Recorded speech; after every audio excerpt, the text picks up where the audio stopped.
جیسے کہ آپ کو پتہ ہے کل جو فلسطین کے بارے میں جو حوالے سے جو جیلم میں ہڑتال کی گئی ہے، اسی سلسلے میں آج ہم راجہ اظہر صاحب کے پاس آئے ہیں جو سرپرست اعلیٰ پنجاب ہیں، اور جناب وہ اپنے خیالات کا اظہار کریں گے۔ آئیں راجہ اظہر صاحب سے بات کرتے ہیں۔ جی بسم اللہ الرحمن الرحیم۔ دیکھیں جاوا جی، فلسطین میں جو ہوا جی وہ کسی بھی مسلمان سے ڈھکا چھپا نہیں ہے۔ وہاں پہ جس طرح مسلمانوں کی تذلیل کی گئی، بچوں کو قتل کیا گیا، بچوں کو شہید کیا گیا، اور وہاں پہ اسرائیل نے حد سے بڑھ کر ظلم کیا۔ وہ ظلم جب ہم دیکھتے ہیں، ٹی وی پہ دیکھتے ہیں، جب یہ جو الیکٹرانک میڈیا ہے اس پہ دیکھتے ہیں، تو ہمارا کلیجہ منہ کو آتا ہے، اور ہم میں جو جوش ایمانی ہے، ہمارا جو خون ہے وہ کھول اٹھتا ہے اس ظلم کے خلاف، اس جو برابریت ہے مسلمانوں کے خلاف، کیونکہ ہمارا وہ قبلہ اول ہے،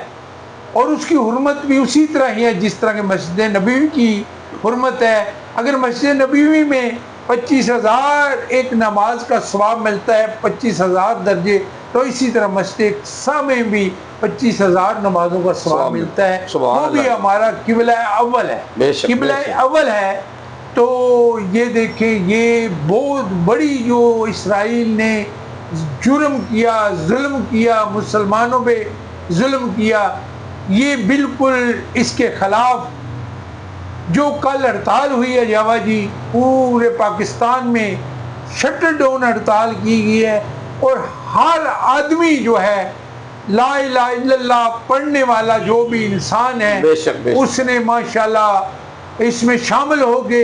اپنا مسلمان ہونے کا ثبوت دیا ہے، اور تمام فلسطینی اپنے بھائیوں مسلمانوں کو یہ پیغام دیا ہے کہ ہم آپ کے ساتھ ہیں، ہم آپ کے ساتھ ہیں، لا الہ الا اللہ محمد رسول اللہ۔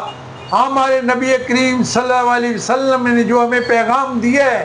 ہم اس پہ آج بھی کاربند ہیں، اور بالکل ہم مسلم امت کے ساتھ ہیں۔ کشمیر ہو، بوسنیا ہو، چاہے فلسطین ہو، وہاں کے مسلمان جو ہیں وہ ہمارے بھائی ہیں۔ اگر ان کے ساتھ ظلم ہو رہا ہے، اسی طرح بربریت ہو رہی ہے، تو ہم نے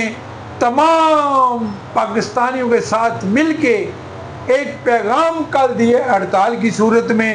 کہ دیکھیں، ہم سب لوگ لا الہ الا اللہ محمد رسول اللہ پڑھنے والے ہمارے فلسطینی بھائی جو ہیں، ہم ان کے ساتھ ہیں۔ ان کی